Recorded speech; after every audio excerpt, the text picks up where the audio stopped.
अब पिछली बार हम लोगों ने बेटा मोशनल ईएमएफ पढ़ा कि एक रॉड को मैग्नेटिक फील्ड में आप मूव कराते हैं v वेलोसिटी से, तो उस रॉड के दोनों एंड्स पर VBL इतने मैग्नीट्यूड के बराबर एक ईएमएफ इंड्यूस हो जाता है। लेकिन किसी रॉड को ट्रांसलेट कराना मैग्नेटिक फील्ड में प्रैक्टिकली पॉसिबल नहीं है। कितनी बड़ी फील्ड आप लेंगे? तो हमने उसका सब्स्टिट्यूट निकाला। हमने कहा कि हम रॉड को ट्रांसलेट नहीं कराएंगे, रोटेट कराएंगे। तो अब हमें देखना है कि अगर इस रॉड को हम रोटेट कराएंगे तो कितना ईएमएफ इसके एंड्स पर डेवलप होगा। तो चलो देखते हैं।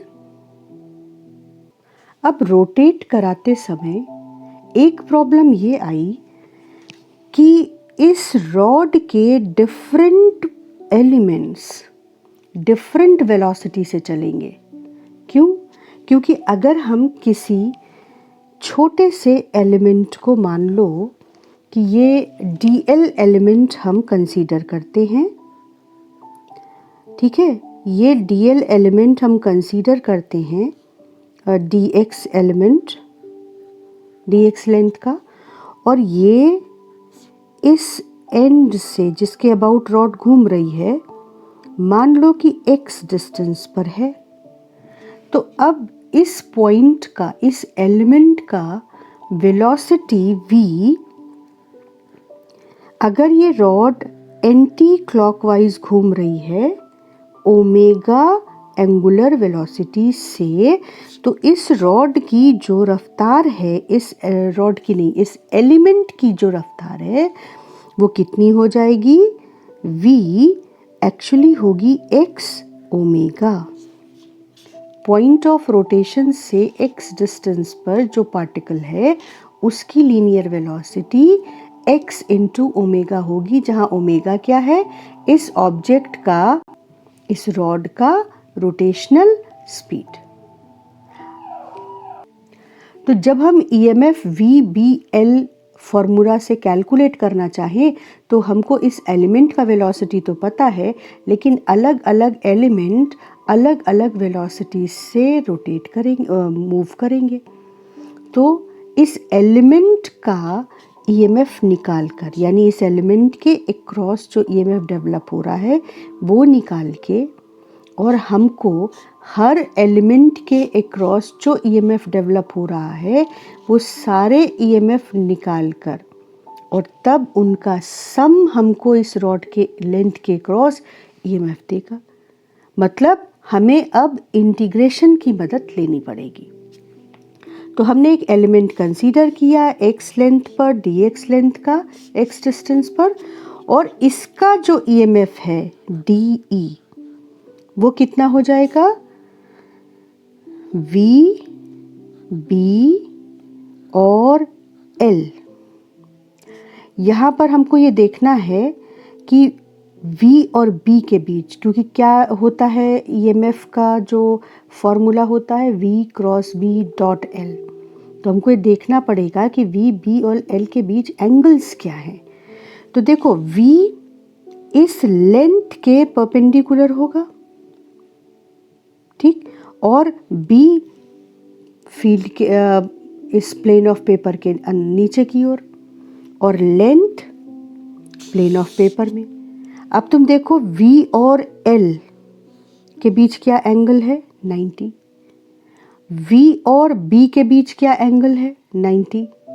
L और B के बीच क्या एंगल है? 90। तो V cross B dot L simply VBL में चेंज हो गया। एक बार मैं तुम्हें ध्यान करा दूं कि V cross B dot L को हम, इसका जो डायरेक्शन है वो कैसे निकालते थे बेटा? V cross B dot L मुश्किल नहीं है, लेकिन मुझे रिवाइज कराना पड़ेगा क्योंकि मुझे पता है कि बहुत सारे बच्चे भूल चुके होंगे। सबसे पहले आप V क्रॉस B निकालोगे, ठीक?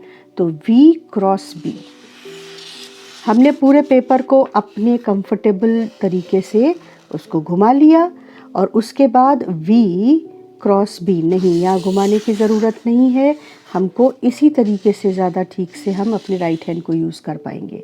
तो ये रहा right hand V cross B, यानी कि जो पॉजिटिव चार्ज है उस पर इस डायरेक्शन में फोर्स लगेगा। तो पहला पॉइंट तो ये हो गया कि अगर हम इस रॉड को PQ ही लेते हैं जैसा कि हम लेते चले आ रहे हैं, तो जो P एंड है, P एंड पॉजिटिव चार्ज इकट्ठा करने वाला एंड होगा और Q एंड पे निगेटिव चार्ज होंगे, यानी P एंड जो है वो पॉजिटिव होगा और Q एंड जो है वो निगेटिव होगा।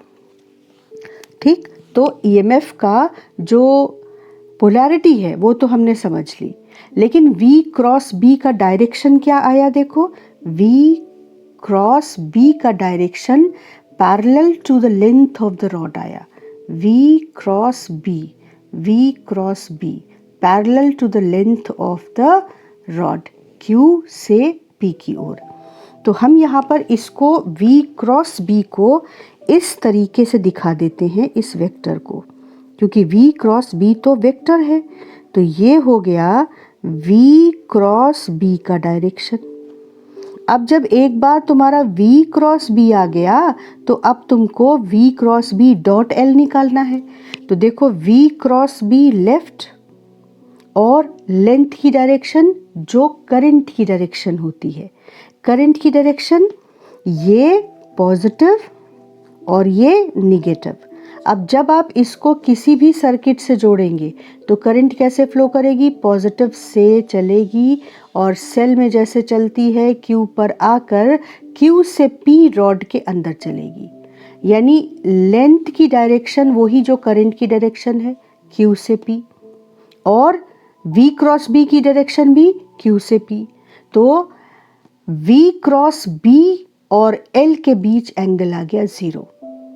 तो अब हमने देखो जस्टिफाई कर दिया कि हमने क्यों V क्रॉस B को VB लिखा और फिर क्यों V cross B dot L को VBL लिखा। अब L यहाँ dx है क्योंकि हम इस एलिमेंट की बात कर रहे हैं।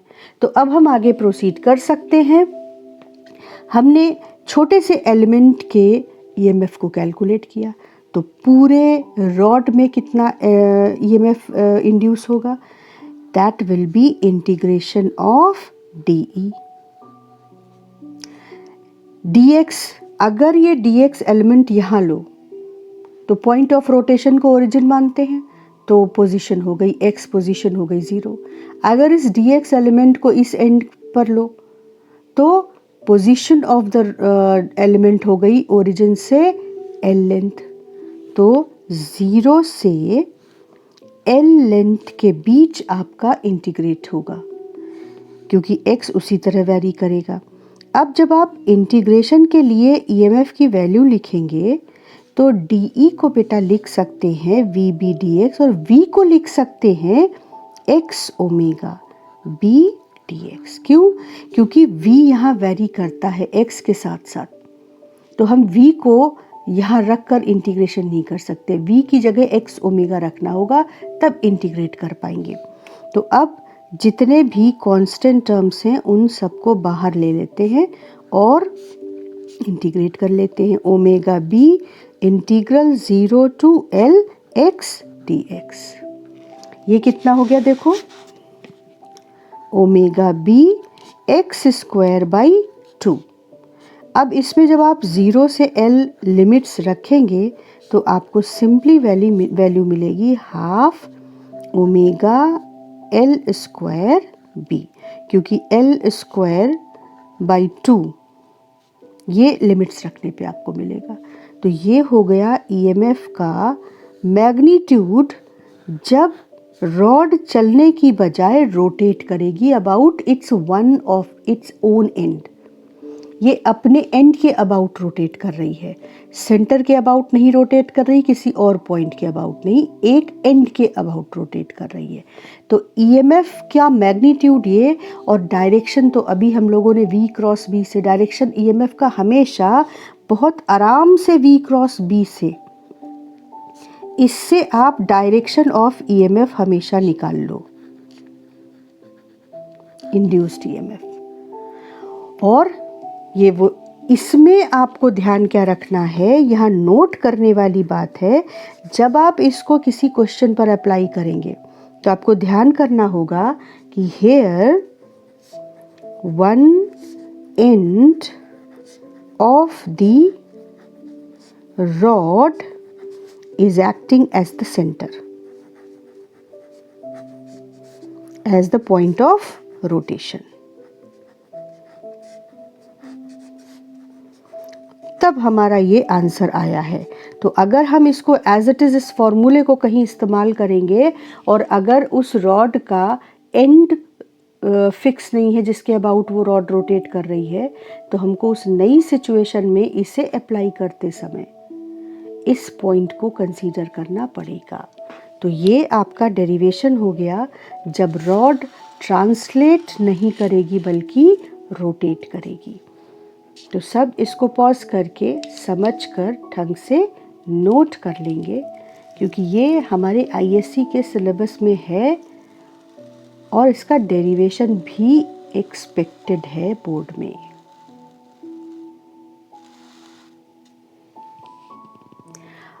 अब हम लोग आ जाते हैं सेल्फ इंडक्शन और म्यूचुअल इंडक्शन के कॉन्सेप्ट पर।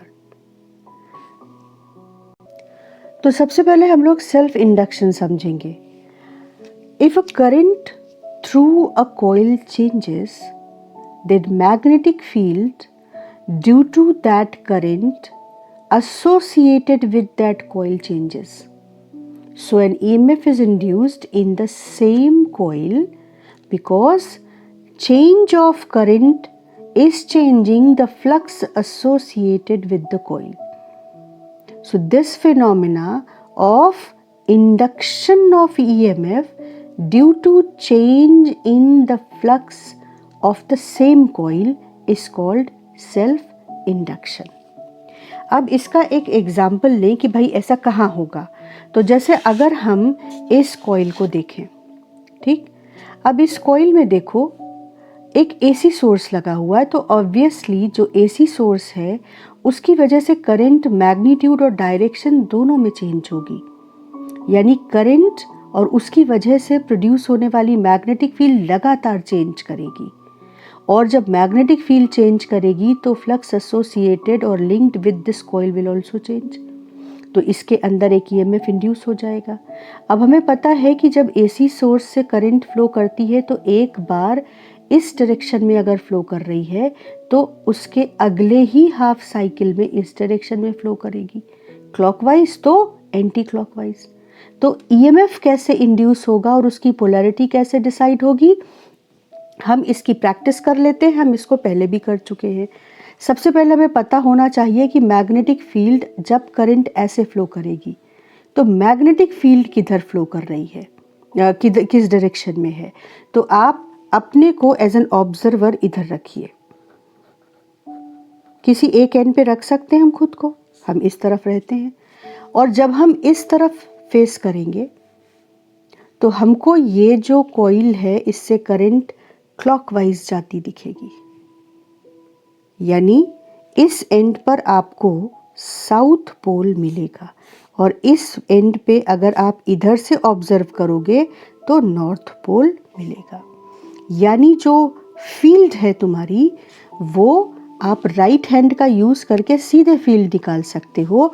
राइट हैंड का यूज़ किया और अगर इस ऑब्जर्वर को करंट क्लॉकवाइज जाती दिख रही है तो जो फील्ड लाइंस हैं वो इस तरीके से लेफ्ट से राइट की ओर पॉइंटेड होंगी, यानी जो फील्ड यहाँ पर पॉइंटेड होगी इस समय वो ऐसे होगी।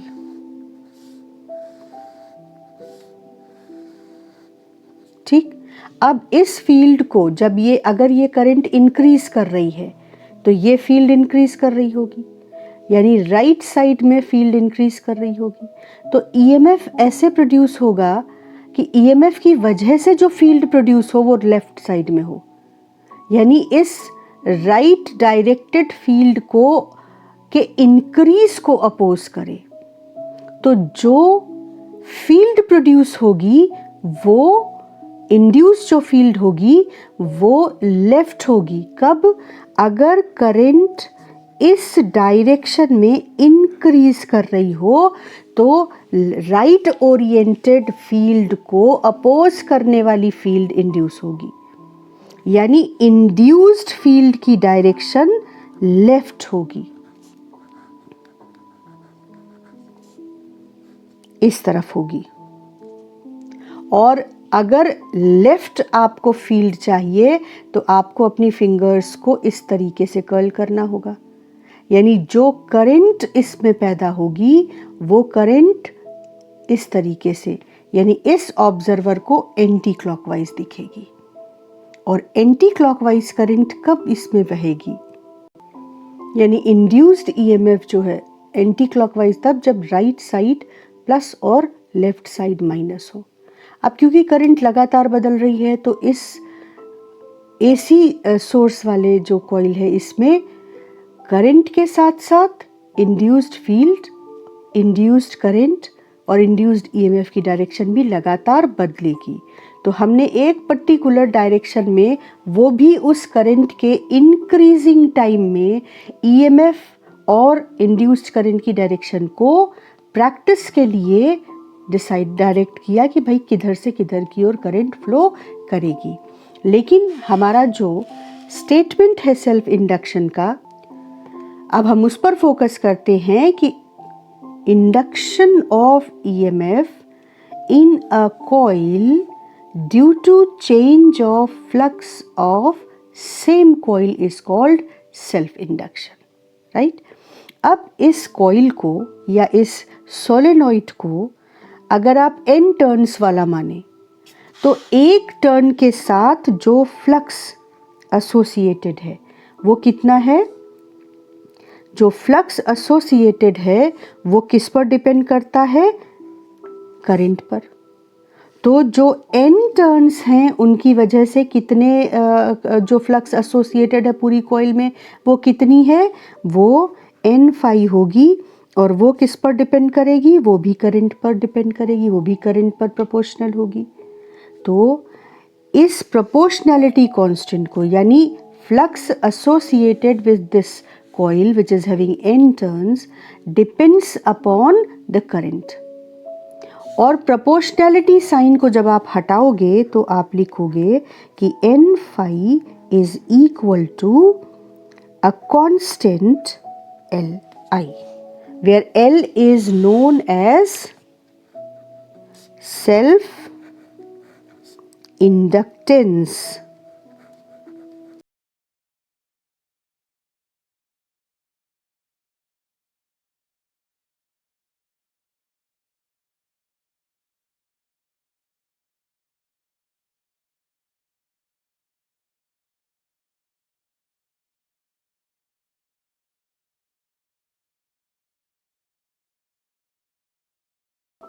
जब ये flux associated with n turns of this solenoid और कॉइल विल चेंज, तो बेटा ईएमएफ इंड्यूस होगा।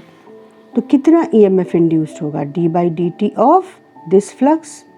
अब इस फ्लक्स की जगह हम लिख सकते हैं self inductance into current I, लेकिन सेल्फ इंडक्टेंस या कोफिशिएंट ऑफ सेल्फ इंडक्शन तो एक कांस्टेंट है, तो वो d बाई डी टी से बाहर हो जाएगा। तो तुम्हारे पास EMF induced across this coil will be L D I by D T. और यहाँ से हम कोफिशिएंट ऑफ सेल्फ इंडक्शन की डेफिनेशन डिफाइन करेंगे। कैसे, देखो, coefficient of self induction is EMF induced कब, when rate of change of current is 1 ampere per second. है ना सिंपल। तो इसको, और ये पूछा बहुत ज़्यादा है, ये डेफिनेशन बोर्ड के लिए बहुत इम्पॉर्टेंट है। तो देखो हम कैसे प्रॉपर स्टेटमेंट लिखेंगे, coefficient of self induction is EMF induced when rate of change of current is 1 ampere per second in the same coil. आप वीडियो पॉज करके ये पूरा डिस्कशन अपने नोट्स में लिख सकते हैं।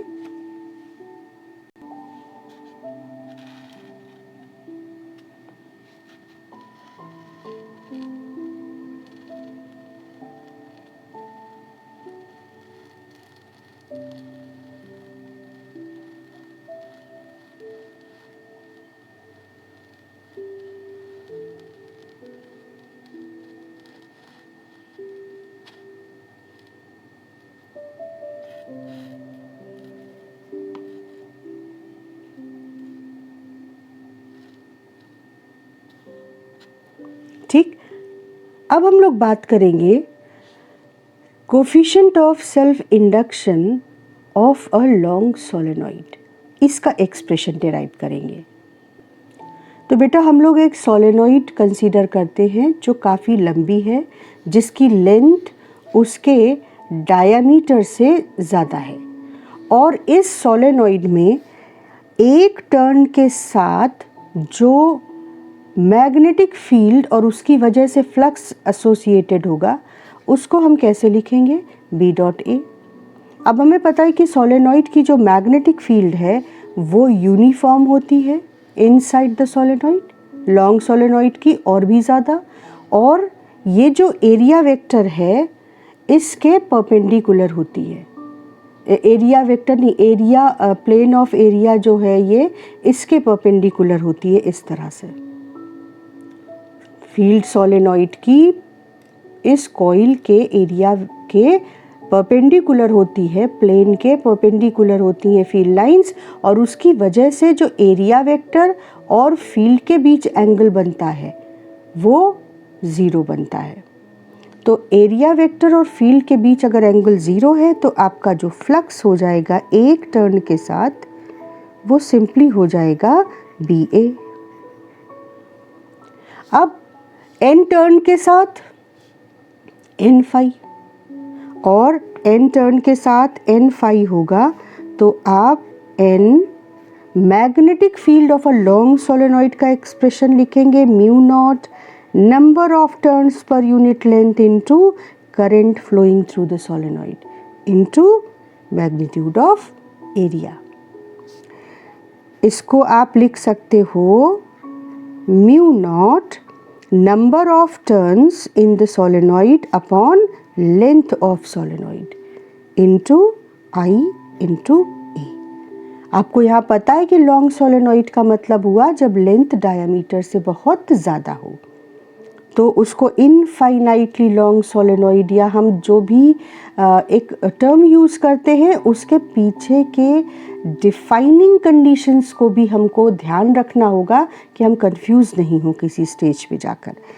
अब इसको देखो, ये क्या लिखेंगे हम कि total flux associated with the solenoid will be mu naught n square upon L A into I। ठीक, अब इस एक्सप्रेशन को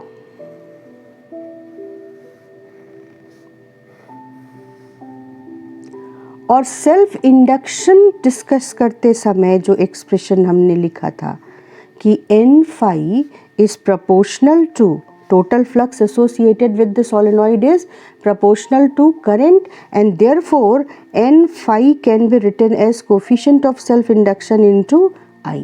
इन दोनों को हम कंपेयर करेंगे, और अगर आप इनको कंपेयर करेंगे तो देखो L is nothing but this expression। ठीक, n phi करंट, तो इन दोनों को कंपेयर करने से हमें पता चलता है कि coefficient of self induction of a long solenoid is nothing but mu naught n square upon L A। कितना सिंपल सॉल्यूशन है, डेरिवेशन है, पर इम्पोर्टेंट है।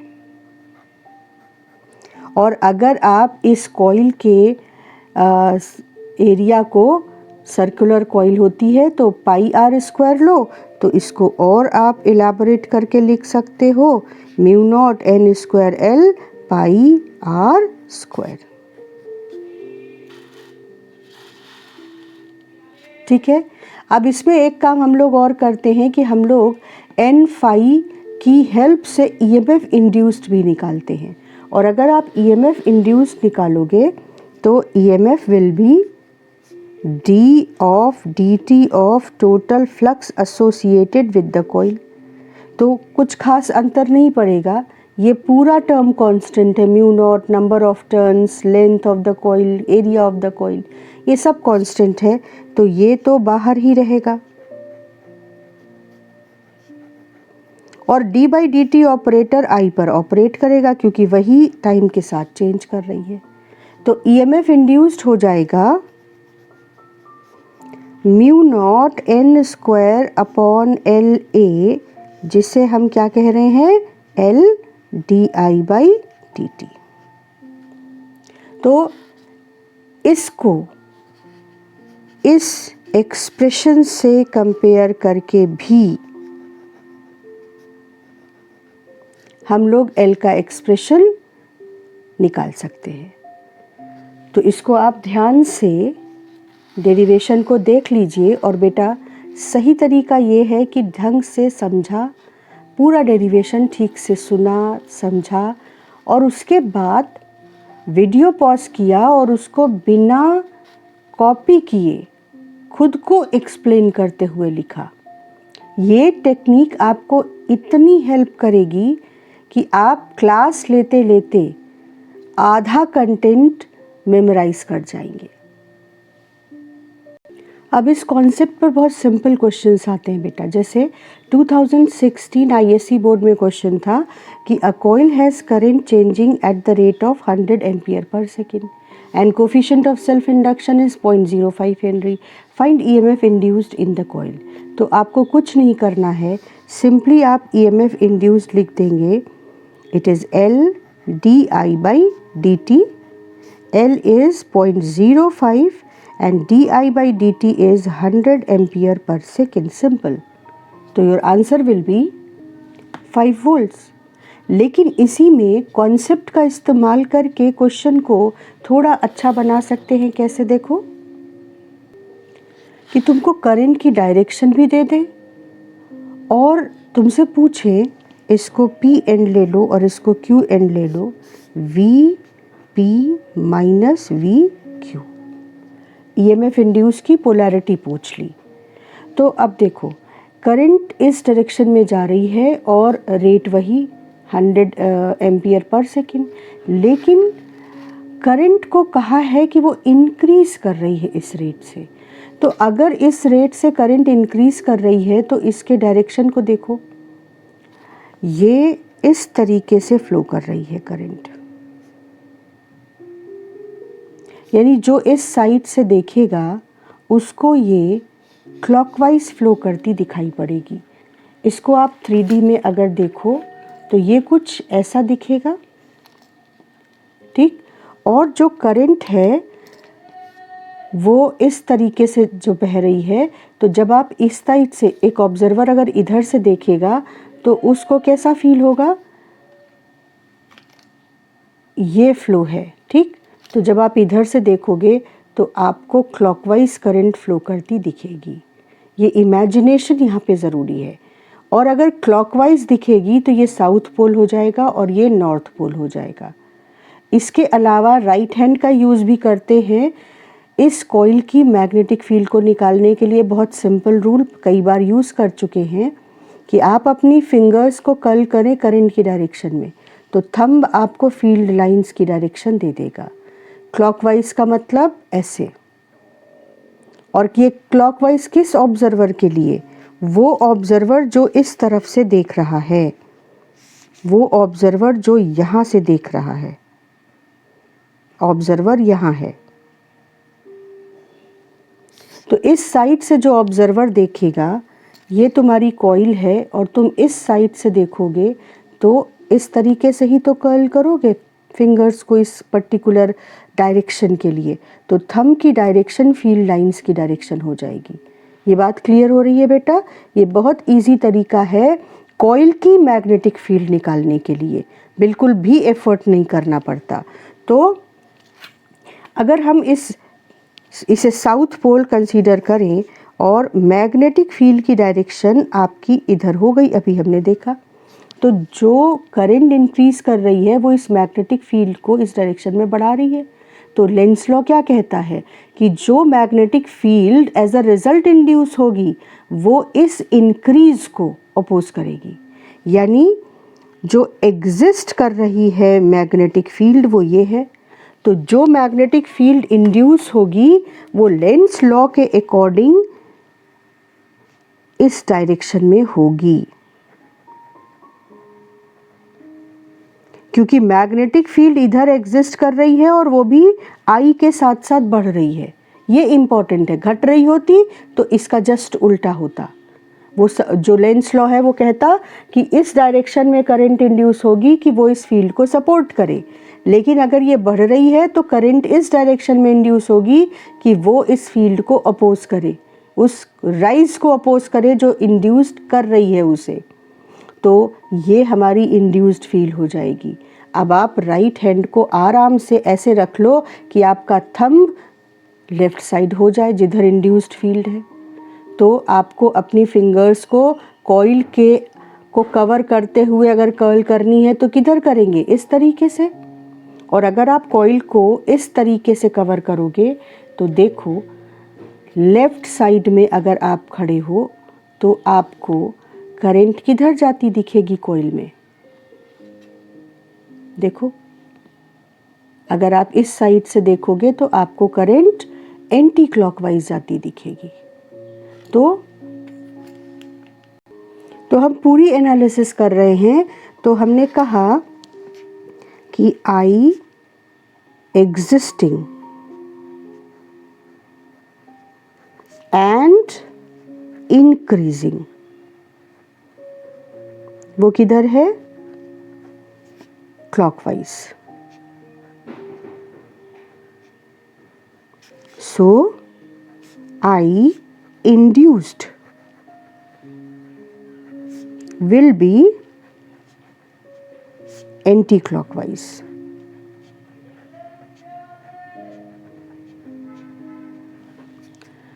और अब अगर कोई सवाल पूछे कि इंड्यूस्ड ईएमएफ की पोलैरिटी क्या है और उसका मैग्नीट्यूड क्या है, तो मैग्नीट्यूड तो हम लोग निकाल चुके हैं अभी 5 वोल्ट।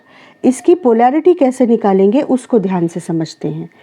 करंट इंक्रीज कर रही है और उसकी डायरेक्शन देखो।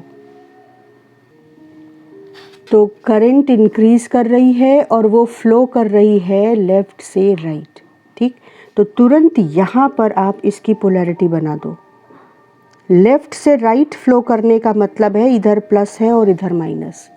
तो जो करंट फ्लो कर रही है उसकी पोलैरिटी, उसके पोटेंशियल डिफरेंस की पोलैरिटी ये है। तो इस करंट के इंक्रीज को अपोज करने वाली जो ईएमएफ इंड्यूस होगा उसकी पोलैरिटी इसकी ठीक उल्टी होनी चाहिए। इस तरीके से हम लोग ईएमएफ इंड्यूस की पोलैरिटी तुरंत निकाल लेंगे। जो ईएमएफ एग्जिस्ट कर रहा है उसकी वजह से करंट अगर इंक्रीज कर रही है तो जो ईएमएफ इंड्यूस होगा वो इसके जस्ट ऑपोजिट होगा। यानी ये है P और ये है Q और हम बात कर रहे हैं इंड्यूस्ड ईएमएफ की। तो इंड्यूस्ड ईएमएफ की पोलैरिटी ऐसे होगी, यानी VP will be negative side और VQ will be positive terminal for induced EMF, ठीक है। और आप कैसे लिखोगे, VP minus VQ is L di by dt, that is 0.05 into 100, that is 5 volt. लेकिन VP is less than VQ, तो this implies that VP minus VQ is actually minus 5 volt. Because it's lower potential and it's higher potential. तो इस तरीके से हमसे किसी भी तरह का सवाल यहाँ पर पूछ लिया जाए हम उसको सॉल्व कर सकते हैं। क्लियर हुई बात बेटा? तो पोटेंशियल जो ईएमएफ इंड्यूस हो उसकी जो मैग्नीट्यूड है वो निकाल लो और उसके बाद एग्जिस्टिंग ईएमएफ से ये देखो कि इंड्यूस्ड ईएमएफ किसकी पोलैरिटी क्या होगी। एग्जिस्टिंग ईएमएफ सिर्फ इसी पर डिपेंड नहीं करेगा इंड्यूस्ड ईएमएफ की पोलैरिटी, इस पर भी डिपेंड करेगा कि ये करंट राइज कर रही है या डिक्रीज कर रही है। राइज कर रही है तो इंड्यूस्ड ईएमएफ इसका जस्ट अपोजिट होगा, और अगर यही करंट डिक्रीज करने लगती 100 एम्पियर पर सेकेंड की रेट से, तो जो ईएमएफ इंड्यूस होता वो इसको सपोर्ट करता, इसके डिक्रीज को अपोज करता, तो इसी डायरेक्शन में ईएमएफ इंड्यूस हो जाता। उस केस में ये जो ईएमएफ आता उसका मैग्नीट्यूड तो 5 वोल्ट रहता, लेकिन उसकी पोलैरिटी यहाँ पर Vp minus VQ plus 5 volt हो जाती। क्लियर हो रही है बात? तो इस तरीके से हम लोग सेल्फ इंडक्शन में बहुत अच्छे अच्छे सवाल और बहुत आसान सवाल होंगे, आप बहुत आसानी से कर सकते हो। तो आप इस पूरे क्वेश्चन को जो हमने फ्रेम किया उसको ध्यान से देखो, कितनी तरीके के डिस्कशंस हैं। आपसे करंट के बारे में पूछा तो हम वो एनालाइज कर सकते हैं। अगर आपको कंडीशन दी, करंट की डायरेक्शन दी और ईएमएफ इंड्यूस्ड की पोलैरिटी और मैग्नीट्यूड पूछा तो हम वो भी कैलकुलेट कर सकते हैं। तो बच्चों अब हम लोग बढ़ते हैं म्यूचुअल इंडक्शन की ओर, लेकिन उससे पहले कुछ बहुत ज़रूरी पॉइंट्स हैं वो भी डिस्कस कर लेते हैं। जैसे एक बहुत इम्पॉर्टेंट क्वेश्चन जो बोर्ड में पूछा जाता है वो है कि सेल्फ इंडक्टेंस किन फैक्टर्स पर डिपेंड करता है। तो हमने एक कॉइल का सेल्फ इंडक्टेंस उसका एक्सप्रेशन निकाला था, that is mu naught N square by L pi R square. अब एक एक करके एनालाइज करो। म्यू नॉट क्या है? जो मीडियम जिसमें वो कॉइल रखी हुई है, यानी सेल्फ इंडक्टेंस बढ़ जाएगा अगर कॉइल के अंदर आप एक सॉफ्ट आयरन कोर डाल दो, presence of ferromagnetic material.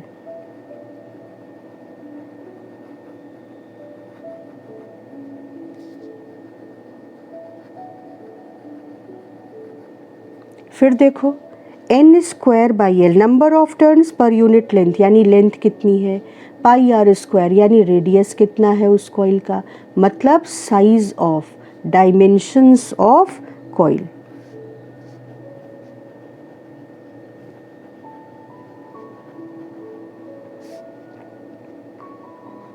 Dimension, shape and size. Dimension का मतलब हो गया shape and size of coil. तो इन दो फैक्टर्स पर सेल्फ इंडक्टेंस डिपेंड करता है और इसकी यूनिट होती है, अभी हम लोगों ने यूज किया था, हेनरी। ठीक है बेटा? तो self inductance presence of soft iron core और shape and size of the coil पे डिपेंड करता है।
तो बेटा इंडक्टर क्या है? और कुछ नहीं, एक लो रेजिस्टेंस वायर जैसे copper wire in the form of a coil.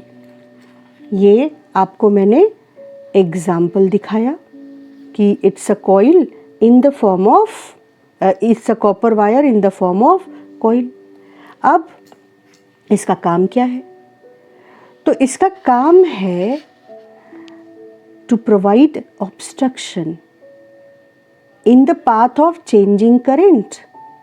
तुम्हें पता है कि अगर करंट चेंज करेगी तो फ्लक्स चेंज करेगा, फ्लक्स चेंज करेगा तो ईएमएफ इंड्यूस होगा और वो ईएमएफ करंट के चेंज को अपोज करेगा। तो its function is to provide obstruction in the path of changing current and in that way controlling current without loss of energy. क्योंकि लॉस ऑफ एनर्जी किस form में होता है? हीट के फॉर्म में होता है और I² RT से कैलकुलेट होता है। अगर R नेग्लिजिबल है तो ये करंट को कंट्रोल तो कर रहा है रेजिस्टेंस की तरह, लेकिन एनर्जी लॉस नहीं कर रहा है। ये एक बहुत स्ट्रॉन्ग पॉइंट है in the favour of alternating current and it's circuit कि वहाँ पर हम करंट को कंट्रोल कर सकते हैं विदाउट लॉस ऑफ एनर्जी, जो कि डीसी में पॉसिबल नहीं है, क्योंकि डीसी में हम रेजिस्टेंस के थ्रू करंट को कंट्रोल करते हैं और उसमें हमें एनर्जी, इलेक्ट्रिकल एनर्जी वेस्ट करनी पड़ती है। तो अब होता क्या है कि एक कॉइल है, उसमें करंट फ्लो कर रही है और वो चेंज हो रही है। मान लो कि वो इंक्रीज़ कर रही है। अगर ये डीसी केस हम ले रहे हैं क्योंकि उसे समझने में आसानी होगी और उसको फिर उसी तरह से एसी के फ्रीक्वेंट चेंजेस में अप्लाई कर लेते हैं। तो अगर करंट इंक्रीज़ हो रही है, लेकिन करंट के फ़्लो की डायरेक्शन देखो, ये करंट के फ़्लो की डायरेक्शन बताता है कि जो एग्जिस्टिंग ईएमएफ है ये हायर पोटेंशियल और ये लोअर पोटेंशियल पर करंट इंक्रीज़ कर रही है, तो जो मैग्नेटिक फील्ड प्रोड्यूस हो रही है वो इंक्रीज़ होगी। तो जो ईएमएफ इंड्यूस्ड होगा वो इस तरीके से होगा कि वो इस करंट के इंक्रीज़ को अपोज करे। तो जो एग्जिस्टिंग पोटेंशियल हैं, पोलैरिटीज़ हैं, उनके जस्ट ऑपोजिट पोलैरिटी वाला ईएमएफ इंड्यूस होगा इसके अक्रॉस, और करंट तो इसी डायरेक्शन में बहती रहेगी। करंट इसी डायरेक्शन में फ्लो कर रही है इस तरीके से और इंक्रीज कर रही है और ईएमएफ इंड्यूस हो गया। ये इंड्यूस्ड ईएमएफ की पोलैरिटी है और ये पोलैरिटी है ईएमएफ एग्जिस्टिंग। तो अब देखो ये जो इंड्यूस्ड ईएमएफ है, अगर उसको हम एक बैटरी की तरह इमेजिन करें तो ये जो बैटरी है ये इस तरीके से करंट की डायरेक्शन में है और ये तो चार्जिंग ऑफ अ बैटरी है। जब बैटरी करंट देती है तो करंट किसी सर्किट में पॉजिटिव टर्मिनल से निकलती है और निगेटिव टर्मिनल में एंड होती है। ये क्या होता है? Discharging of battery.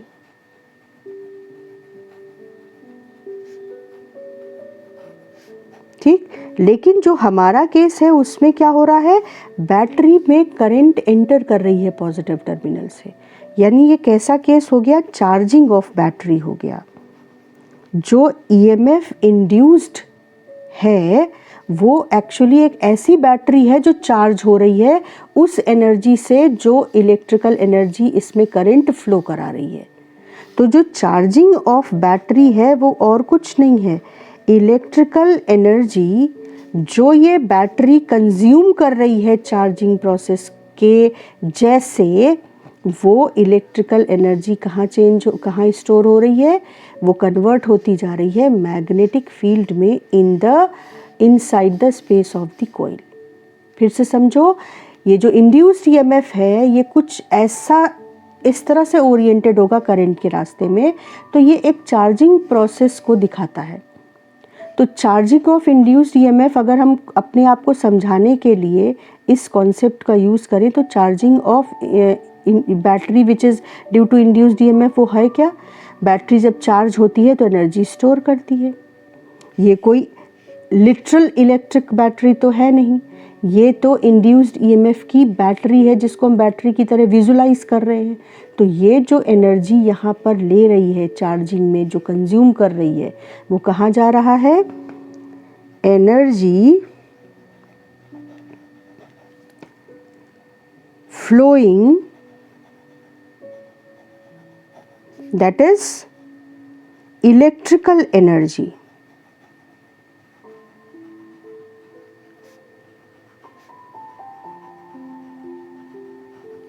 is being converted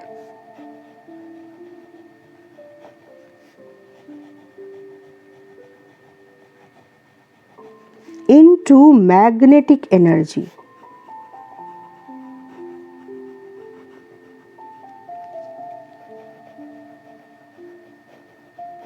In the magnetic field of the coil.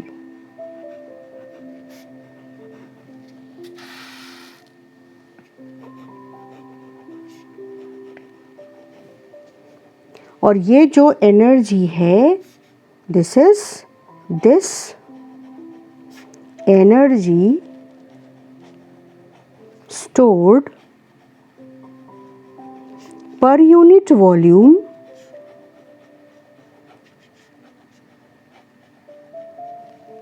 of the space is half L I square। जहाँ L का रोल आप देख रहे हो सेल्फ इंडक्टेंस का, जितना ज़्यादा सेल्फ इंडक्टेंस उतनी ज़्यादा एनर्जी इस इंडक्टर में स्टोर हो जाएगी, इसके मैग्नेटिक फील्ड में स्टोर हो जाएगी।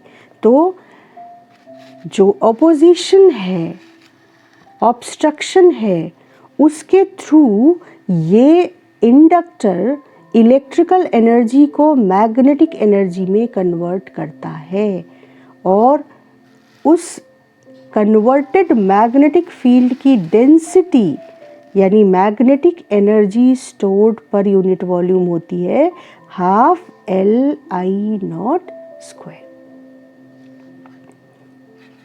तो ये है कॉन्सेप्ट ऑफ सेल्फ इंडक्शन और role of inductor in AC circuit या वेरिएबल करंट के सर्किट में। नेक्स्ट क्लास में हम लोग म्यूचुअल इंडक्शन के बारे में बात करेंगे।